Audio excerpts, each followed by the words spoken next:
네, 저희 기독교 강요 이어서 나가겠습니다. 기도의 법칙에 대해서 칼빈이 정리해 놓은 부분을 저희들이 배워보고 있습니다. 오늘은 네 번째 법칙인데요. 2주 전에도 저희가 네 번째 법칙을 함께 나눴었고요. 그 법칙이 좀 길어서 두 부분으로 나눠서 오늘은 이제 마지막 부분 다뤄보겠습니다. 네 번째 법칙은 확신이 있는 소망을 가지고 우리가 하나님께 기도해야 된다라고 하는 부분입니다. 하나님의 명령과 약속이 기도의 원동력이 된다. 주님께서는 기도하라고 명령하셨다. 마태복음 7장 7절입니다. 찾으라 그러면 찾을 것이요 문을 두드리라 그러면 너희에게 열릴 것이니 하셨습니다. 기도가 우리에게 하나님께서 하시는 명령이라는 사실을 저희들이 잊지 말아야 하겠습니다. 그래서 기도하고 싶지 않을 때도 우리가 기도해야 되고 명령을 늘 따라야 된다는 생각을 가져야 됩니다. 예수님께서 우리에게 기도의 명령을 하셨을 때 찾으라 라고 하시고 두드리라 라고 이렇게 명령을 하신 것입니다. 그런데 이 명령에 약속이 붙어 있다라고 칼빈이 설명하고 있습니다. 왜냐하면 찾으라 그러면 찾을 것이다, 두드리라 그러면 너희에게 열릴 것이다 라고 한 약속이 붙어 있는 것입니다. 그래서 칼빈이 그 부분을 이렇게 말했습니다. 이 명령에는 약속이 함께 붙어 있다. 모든 사람이 기도의 명령에 순종해야 할 것을 알고 있더라도 하나님께서 우리의 기도를 들으시고 응답하시리라고 약속하지 않으셨다면 하나님의 그런 명령을 그냥 무시해버릴 사람들이 더 많을 것이기 때문이다. 그러므로 하나님께서 기도의 명령과 이 약속 두 가지를 분명하게 제시하셨기 때문에 하나님께 나아가는 것을 피하는 것은 불순종과 반역의 죄를 짓는 것일 뿐 아니라 하나님께서 하신 약속들을 신뢰하지 못하는 것이기도 하므로 불신앙의 죄를 짓고 있는 것이다. 그러니까 하나님께서 우리에게 기도해라 라고 명령하시면서 기도하면 이렇게 응답하시겠다라고 약속까지 하셨는데 우리가 그래도 나아가지 않는다면 그것은 하나님을 신뢰하지 않는 것이기 때문에 큰 죄를 짓는 것이다 라고 하는 것입니다. 기도해라 라고 하는 그 명령에 만약에 약속이 없다라고 해도 기도하지 않는 것은 명령을 불순종하는 것이니까 그것이 죄이죠. 그래서 성경에 무엇은 죄다 라고 정의를 하지 않으셔도 무엇을 해라 라고 명령하셨는데 그것을 하지 않으면은 죄가 되는 것이죠. 그래서 우리가 죄의 정의를 잘 내리는 것이 참 중요합니다. 그래서 죄의 정의는 하나님께서 명령하신 것을 순종하지 않거나 명령하지 않은 것을 하는 것이 죄이죠. 그래서 기도는 분명히 우리에게 하나님께서 주신 은혜의 도구죠. 우리가 하나님께서 우리가 은혜를 늘 받고 충만하고 고아처럼 버려지지 않은 그런 사람이 되기 위해서 기도라고 하는 도구를 주신 것입니다. 그렇지만 기도는 동시에 명령이기도 한 것이죠. 그래서 명령을 우리가 지켜야 된다. 지키지 않는 것은 불순종이다. 그런데 더 나아가서 기도를 하면은 응답하겠다라고 하나님께서 약속까지 하셨는데 우리가 기도하지 않는 것은 불순종뿐만 아니라 불신앙이기 때문에 하나님께 더 큰 죄가 된다라고 설명하고 있는 것입니다. 그렇기 때문에 기도를 하면 하나님께서 들어주실 것이다 라고 하는 그러한 신뢰, 확실한 소망, 확실한 믿음을 가지고 우리가 기도를 해야 된다라는 것입니다. 외식하는 자들은 겉으로는 겸손하고 온유한 모양을 하지만 하나님의 명령을 교만한 태도로 무시하며 하나님의 친절한 초대를 의심하여 하나님께 드릴 예배의 주요 부분을 빼앗는다라고 하고 있습니다.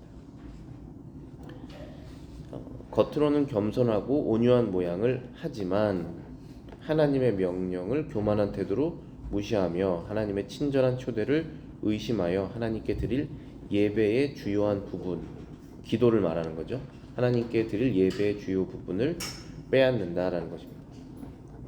우리 기독교인들 말고 믿지 않는 사람들 중에도 겸손해 보이는 사람이 참 많죠. 세상에는 인격적으로 좋아 보이는 사람이 너무나 많고, 그렇지만 하나님의 기준으로 봤을 때 누가 하나님의 마음에 합당한지는 하나님께서 결정하시는 것이죠. 근데 그것은 우리는 모든 기독교인들이 확실히 우리가 고백하는 것은 우리는 하나님께 기쁨을 드리지 못하는 사람들이고, 예수님을 통해서만 하나님께서 우리를 받아들여 주시고 아들과 딸로 여겨 주시고 합당하게 여겨 주시고 죄를 보시지 않는다는 것이 너무나 확실하죠.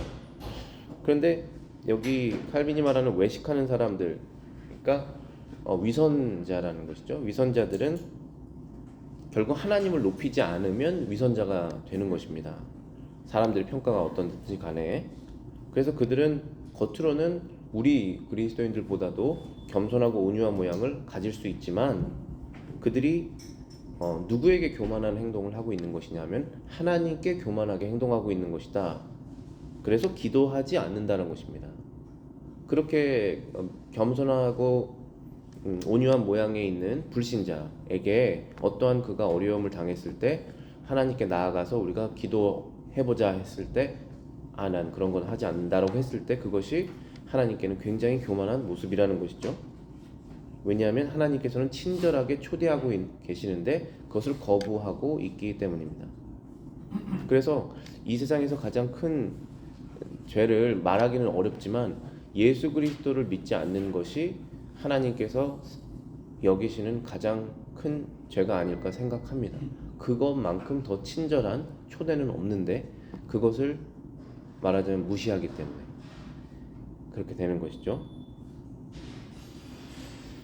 그러므로 의심의 깃발이 아무리 우리를 유혹할지라도 하나님께서 자신의 것을 요구하시며 정성스러운 순종을 명령하신다는 것을 기억하자. 의심의 깃발, 우리에게도 유혹을 하죠. 그것은 기도하지 않게 하는 깃발입니다. 그때마다 우리가 하나님께서 자신의 것을 요구하시며 정성스러운 순종을 명령하신다는 것, 그 기도죠. 지금 이 기도가 명령이라는 것, 그리고 하나님께서 우리의 기도를 듣기를 원하신다는 것, 요구하신다는 것을 우리는 기억해야 된다라는 것입니다. 성경에 나오는 하나님을 부르라는 그 많은 영적인 말씀들은 우리에게 확신을 심어주기 위해서 우리 눈앞에 세운 깃발들이다. 칼빈이 성경 말씀들이 우리 눈앞에 세운 깃발이라고 말하고 있습니다. 스가랴 13장 9절입니다.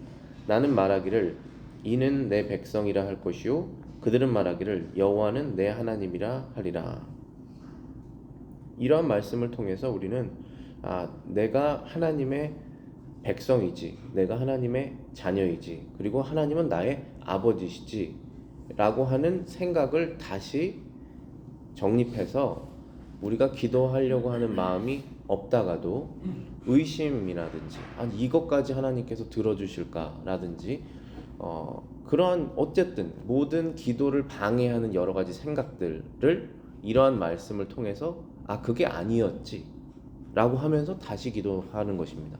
과연 하나님께서 이러한 것까지 능력 있게 행하실 수 있을까 라고 하는 그러한 마음, 의심의 마음이겠죠. 이것은 그러한 마음이 들 때 우리는 이러한 말씀으로 다시 기도의 자리로 나아갈 수 있다는 것입니다. 그래서 이러한 말씀이 우리의 눈을 다시 뜨게 하는 영적인 깃발이다 라고 말하고 있습니다. 깃발이 참 많죠. 미국에서 보면은 여러 곳에 깃발들이 있지 않습니까? 근데 깃발을 보면서 다시 생각하는 것이죠. 저게 지금 휘날리고 있는 저 의미가 무엇인지 다시 한번 생각하는 것이지 않습니까? 그런 것처럼 이 성경 말씀이라는 것이 우리가 어느 곳으로 나가야 될지를 늘 알려주는 깃발과 같은 것이죠. 우리의 길을 열어주는 그런 등대 같은 것입니다. 우리는 하나님께서 그를 경배하는 사람들보다 앞서 가시며 그들이 따라오기를 원하시며 그가 친히 명령하시는 아름다운 곡조에 감화되어 굳건해지기를 원하신다는 것을 알아야 한다. 이 성경 공부를 준비하면서 이 구절이 저는 제일 기억에 남았던 것 같아요.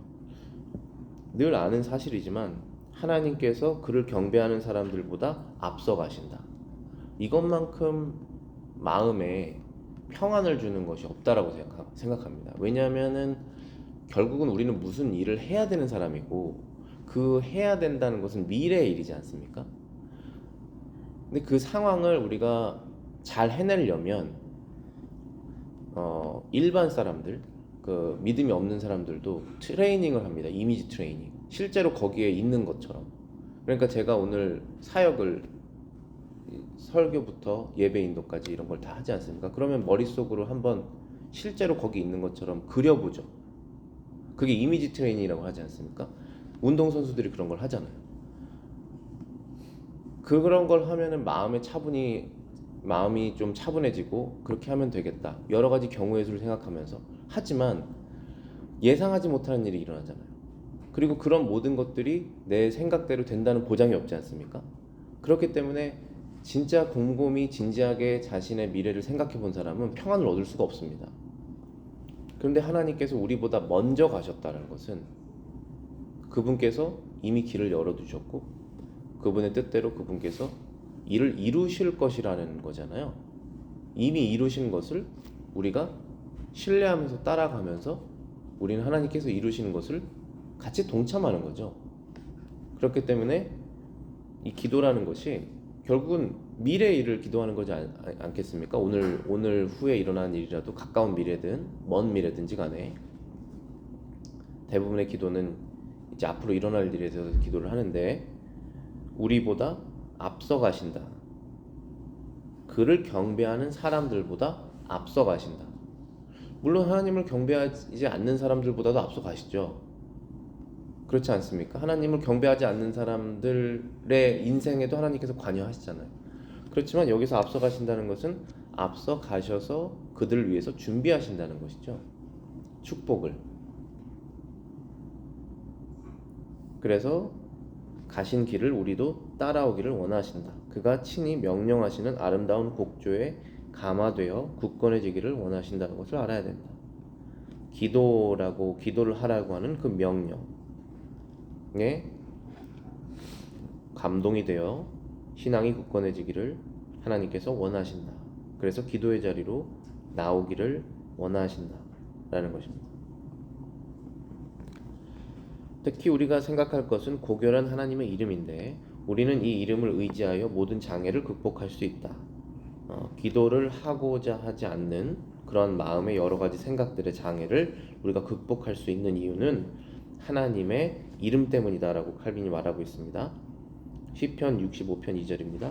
기도를 들으시는 주여 모든 육체가 주께 나아오리이다 라고 기도하고 있습니다. 하나님의 이름이라고 이렇게 칼빈이 말을 했는데요. 하나님의 이름 여호와 이레, 여호와 라파 이런 식의 그런 이름이라기보다도 하나님을 표현하는 하나의 방식이잖아요. 그런데 성령의 감동을 받은 이 시편 기자가 기도를 들으시는 주여라고 고백했다는 것입니다. 이러한 고백을 통해서 우리는 하나님께서 우리의 기도를 들으시는 주다라는 것을 기억해야 된다는 것입니다.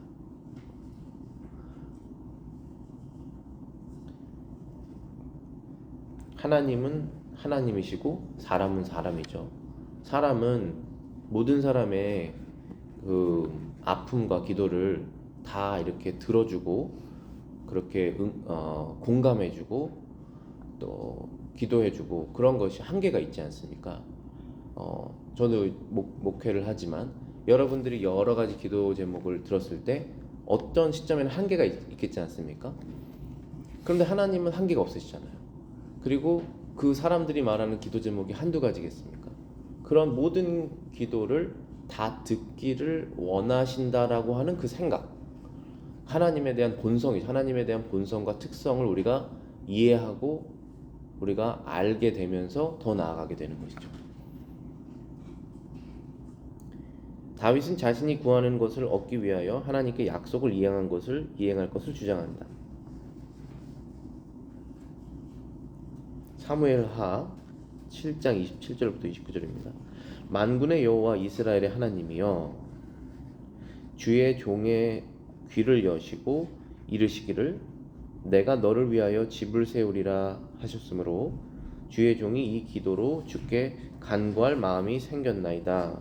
주 여호와여 오직 주는 하나님이시며 주의 말씀들이 참되니이다. 주께서 이 좋은 것을 주의 종에게 말씀하셨사오니 이는 청하건대 종의 집에 복을 주사 주 앞에 영원히 있게 하옵소서. 주 여호와께서 말씀하셨사오니 주의 종의 집이 영원히 복을 받게 하옵소서 하니라.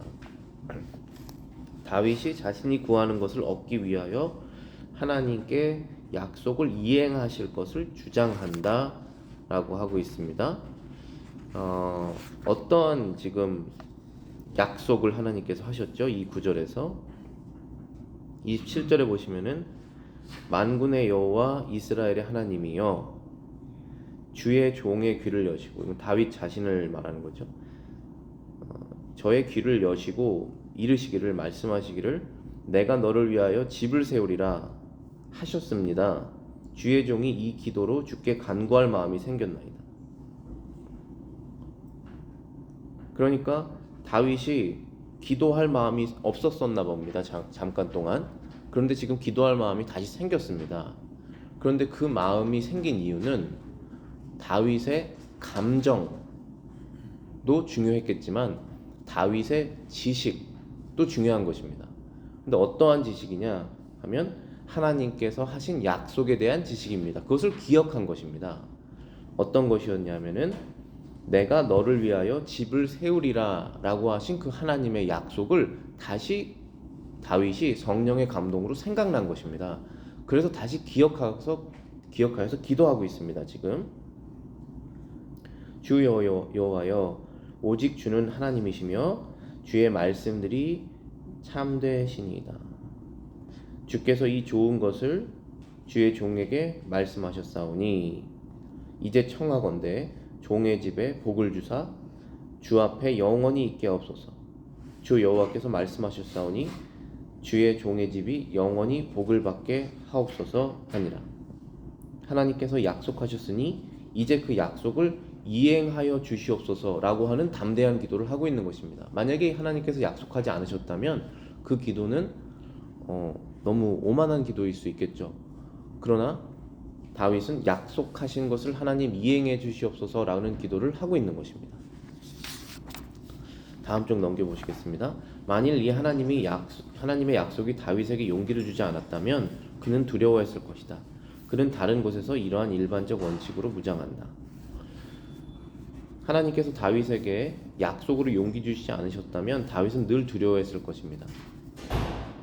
뭐로 인해서 두려워했을까요? 다윗이 자신의 죄로 인해서 두려워한 것입니다. 다윗의 죄가 많죠. 그 다윗의 죄로 인해서 과연 하나님께서 나의 집을, 이 나라를 축복해 주실까? 축복해 주시기를 원할까? 라고 하는 그러한 굉장한 두려움으로 인해서 담대하게 하나님께 축복을 구하지 못했을 것입니다. 그런데 하나님께서는 약속하셨기 때문에 다윗은 담대하게 하나님께 축복을 구하고 있는 것입니다. 이러한 원칙으로 다윗은 여러 곳에서 시편에서 말합니다. 시편 145편 19절입니다. 그는 자기를 경외하는 자들의 소원을 이루시며 또 그들의 부르짖음을 들으사 구원하시리로다 라고 고백하고 있습니다.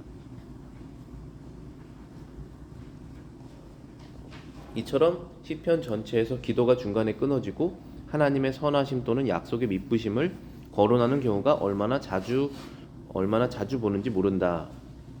이건 무슨 뜻이냐면은 저희가 시편을 읽다 보면은 다윗이 어떤 시편 기자가 특별히 다윗이 무엇에 대해서 하나님께 간구하고 있는 그러한 내용입니다. 원수들의 손에서 자신을 구원해달라고 하는 기도라든지 나의 죄를 하나님께서 용서해달라고 하는 기도라든지 어떤 기도를 하고 있는 중에 갑자기 문맥상 맞지 않게 갑자기 자기를 경외하는 자들의 소원을 이루시는 분은 하나님이십니다 라고 하면서 기도가 마치 중간에 끊기는 것 같은 그러한 구절들이 시편에 종종 등장하고 합니다. 그래서 칼빈이 그 부분을 지금 설명하고 있는 것입니다. 그렇게 다윗이 이러한 기도를 중간중간에 했던 이유는 무엇이냐 하면은 하나님의 선하심 또는 약속의 미쁘심을 거론하는 경우가 얼마나 자주 있는지 모른다. 이것은 새로운 힘을 공급받지 않으면 기도에 열심히 식어버리기 때문이다. 따라서 우리는 다윗의 경우처럼 시들어가는 우리의 마음에 새로운 활력을 불어넣어야만 한다는 것을 무시해서는 안 된다. 그러니까 우리가 기도를 하다 보면 짧은 기도든 긴 기도든지 간에 특별히 길게 기도를 하다 보면 중간에 기도에 열심히 식을 수 있다라는 것입니다. 여러 가지 이유로 인해서. 근데 다윗도 그랬던 것이죠. 근데 그럴 때마다 하나님은 기도를 들어주시기를 원하시지 않습니까? 하나님은 지금 나의 기도를 응답하시기를 원치 않으십니까? 저의 부르짖음을 듣고 계시죠? 라고 중간중간 자기 스스로를 격려하고 있는 것입니다. 스스로를. 그렇지 않으면은 이 기도의 열심이 식어버리기 때문에 하나님을 중간중간에 계속 부르고 있다라는 것입니다. 그래서 우리의 기도가 열심히 식을 때마다 우리는 하나님이 누구신지, 하나님께서 우리를 기도를 듣고 싶으신지를 늘 생각하며 그것도 고백하면서 기도할 때 우리의 열심이 계속 기도 중에 유지될 수 있을 것이다. 그 부분을 잊지 말아야 된다라고 말하고 있는 것입니다. 무서워 떨 것은 아니라 경외심을 가지고 기도해야만 한다. 아주 친절한 이 약속에 대해서 냉담한 태도를 취하거나 전혀 느낌이 없어서 값없이 주시는 하나님의 넉넉한 은혜를 받지 않고 많은 사람들이 미로를 헤매기를 좋아하며 생수의 근원을 버리고 물 없는 웅덩이를 파는 것은 이상한 일이다. 많은 사람들이 기도하지 않는다라는 것입니다. 이 친절한 하나님의 약속을 듣고서도 마음이 아직도 부드러워지지 않고 따뜻해지지 않아서 냉담한 태도를 취하고 전혀 마음에 감동이 없어서 하나님의 은혜의 자리로 나아가지 않는다. 하나님께서 길을 알려주시기를 원하시고 우리보다 먼저 앞에 가셔서 우리의 미래를 열어주시기를 원하시는데 사람들은 기도하지 않고 스스로 미로를 헤매기를 좋아한다. 도와준다고 했는데 아니야 이건 내가 해볼 거야 라고 하는 그 어린아이들 그런 마음 있지 않습니까? 어리석은 마음, 그런 악한 마음, 고집이죠. 그러한 태도를 취한다는 것입니다. 사람이 생수의 근원을 버리고 물 없는 웅덩이를 파는 것은 이상한 일이다. 이사야 65장 24절에 하나님께서 우리에게 응답하시겠다고 말씀하십니다. 부르기 전에 내가 응답하겠고 그들이 말을 마치기 전에 내가 들을 것이며.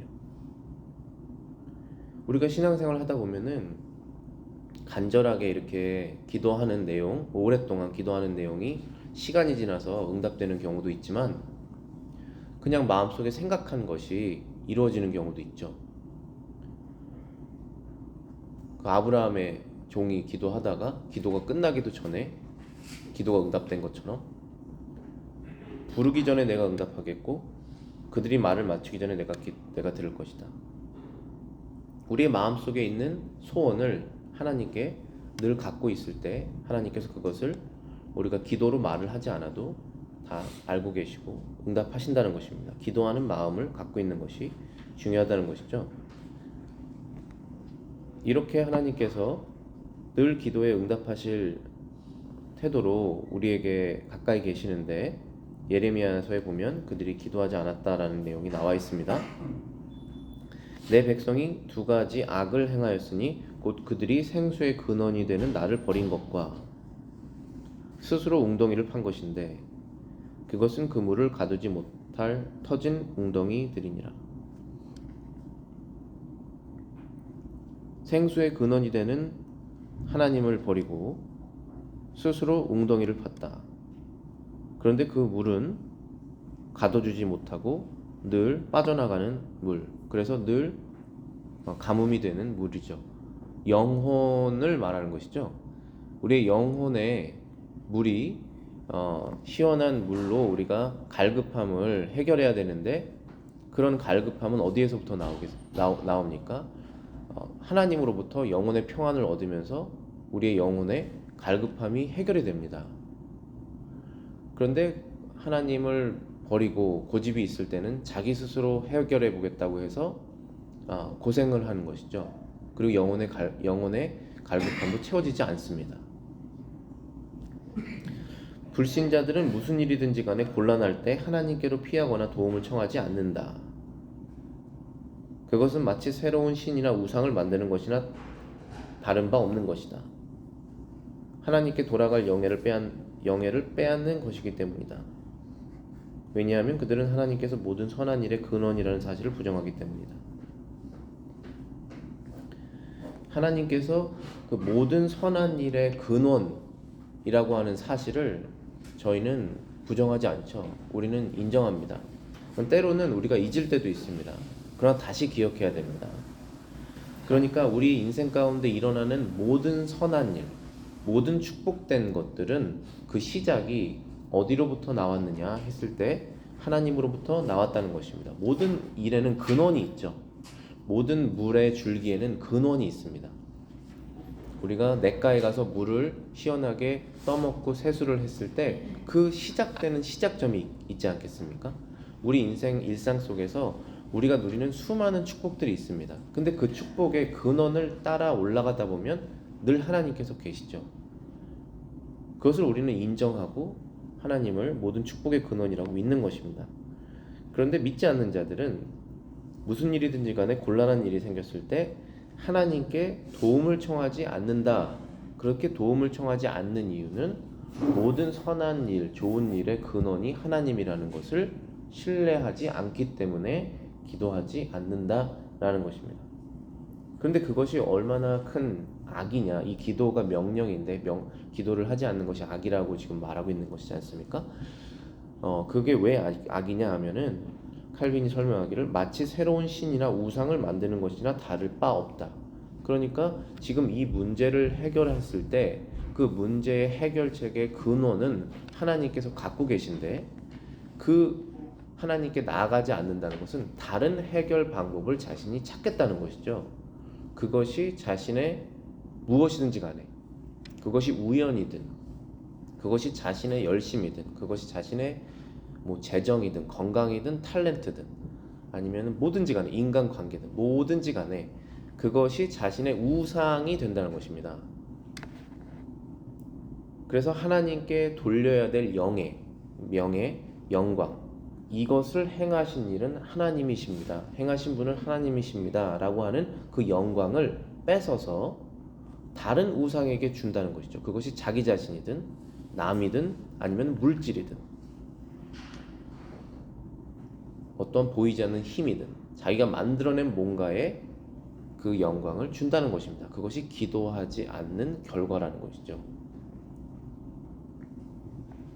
반대로 경건한 사람들은 하나님의 명령에 순종하면 그 어떠한 것도 장애물이 될 수 없다는 생각으로 무장하여 온갖 두려움과 의심에서 자유함을 얻는다. 순종보다 더 기뻐하시는 것이 없다고 하나님께서 친히 선포하셨기 때문이다. 경건한 사람들은 늘 하나님께 기도하는 자리로 나아간다라는 것입니다. 여러 가지 두려움과 의심에서 자유함을 얻을 수 있다.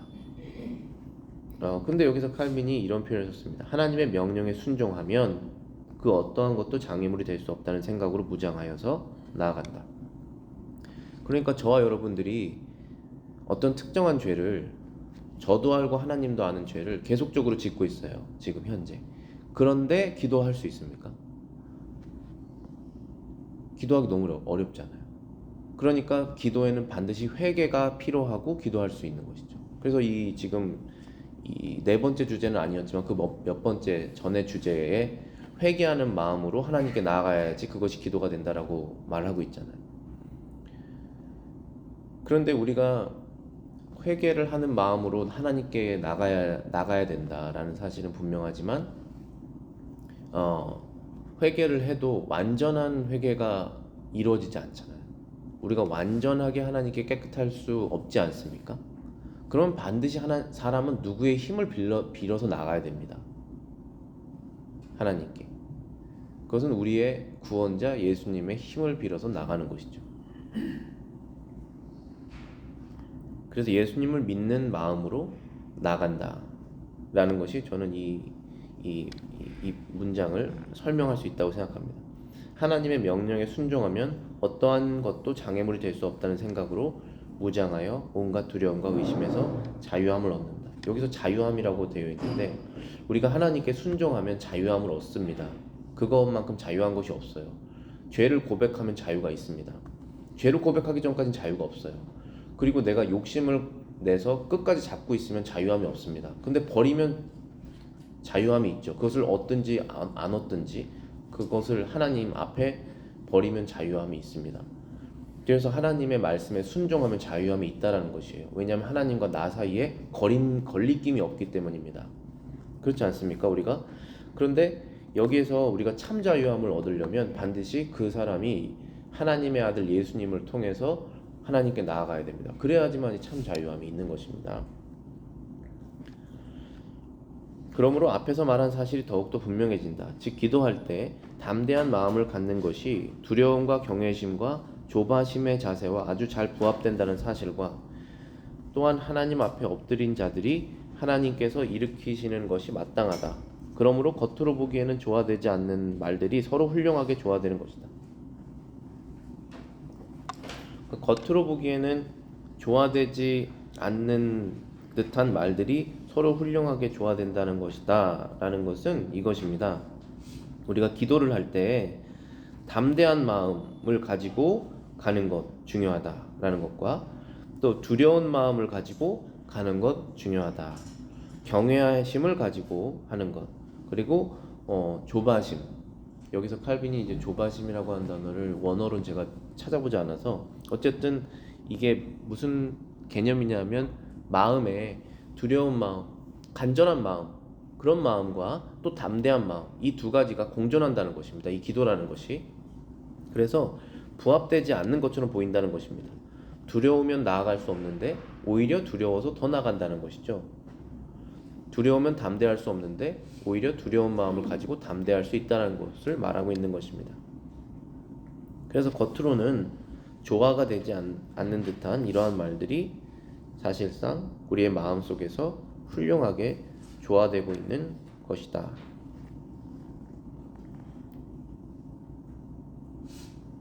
시편 141편 1절부터 2절입니다. 여호와여 내가 주를 불렀사오니 속히 내게 오시옵소서. 내가 주께 부르짖을 때에 내 음성에 귀를 기울이소서. 나의 기도가 주의 앞에 분향함과 같이 되며 나의 손드는 것이 저녁 제사같이 되게 하소서. 내가 주를 불렀사오니 속히 내게 오시옵소서. 내가 주께 부르짖을 때에 내 음성에 귀를 기울이소서. 나의 기도가 주의 앞에 분향함과 같이 되며 나의 손드는 것이 저녁 제사같이 되게 하소서.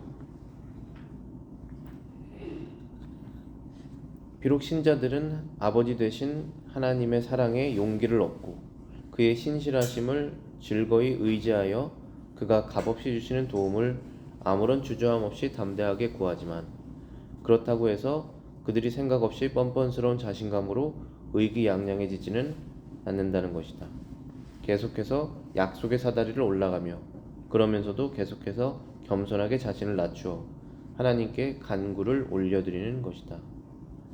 여기에서 시편 기자가 기도할 내용처럼 이 기도는 그 두려움과 그리고 담대한 마음이 다 섞여 있는 그러한 기도입니다. 하나님 제가 불렀으니 와주십시오. 굉장히 담대한 기도죠. 하나님이 나의 말을 듣고 여기 오신다는 것은 담대한 것이지 않습니까? 그런데 주의 나의 기도가 주의 앞에 분향한 같이 되게 하시며 나의 손드는 것이 저녁 제사 같이 되게 하소서. 제사장들이 제사를 드릴 때 얼마나 두려움으로 드렸겠습니까? 하나라도 잘못되면 죽음을 맞이할 수 있고, 하나님께서 정해놓으신 법칙에서 어긋났을 때 죽음으로 이어질 수 있는 그러한 제사지 않습니까? 그래서 그런 두려움이 있는 것이잖아요. 그래서 이런 기도에는 내가 하나님의 자녀이기 때문에, 아들과 딸이기 때문에 예수님을 통해서 하나님께서 나의 기도를 반드시 들어주셔야만 한다라고 하는 담대함도 있지만, 하나님은 하나님이시고 우리는 사람이고 우리는 죄인이고 하나님은 거룩하시기 때문에 나는 하나님께 제사 드리는 마음으로 경건하게 하나님께 나아가야 된다라고 하는 두 가지 마음이 공존해 있다라는 것입니다. 그래서 신자들은 아버지가 되신 하나님의 사랑에 용기를 얻고 기도한다. 그분이 신실하시고 우리의 기도를 늘 들어주시는 미쁘신 하나님이신다는 것을 즐겁게 생각하고 의지해서 우리는 주저없이 담대히 나아가야 된다는 것입니다. 그렇다고 해서 그들이 생각 없이 뻔뻔스러운 마음으로 의기양양하게 하나님께 나아갈 수는 없다. 겸손하게 자신을 낮추어 하나님께 기도를 드려야 된다. 약속의 사다리를 올라간다. 기도를 올려드려야 된다라는 것입니다.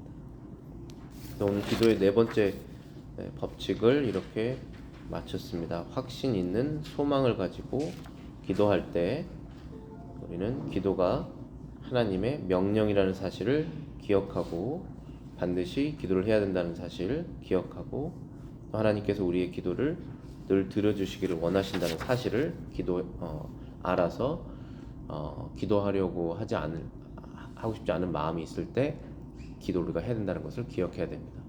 또한 하나님께서 우리의 아버지시기 때문에 다정한 마음을 가지고 늘 우리의 기도를 들어준다는 사실을 기억하지만, 동시에 하나님께 우리가 경건한 마음으로, 두려운 마음으로 나가야 된다는 사실도 기억해야 된다. 그런 내용이었습니다. 기도하시겠습니다.